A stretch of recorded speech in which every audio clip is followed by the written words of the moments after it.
সকালে জলখাবারে বানিয়ে নিলাম চটপট এই রেসিপিটা। প্রথমে ময়দাটা ময়াম দিয়ে ভালো করে মেখে রেখে দিয়েছি। তারপরে আলু আর ডিমগুলো সিদ্ধ করে নিয়েছি। ডিমটা স্ক্যাপারে কুচিয়ে নিয়েছি।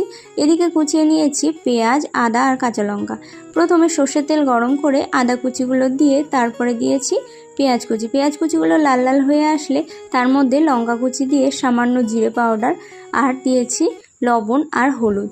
এগুলো দিয়ে ভালো করে নেড়ে চেড়ে নিয়ে দিয়ে দিয়েছি আলুগুলো ভালো করে ম্যাশ করে এর মধ্যে কুচিয়ে রাখা ডিমটাও দিয়ে ভালো করে মাখিয়ে নিয়েছি।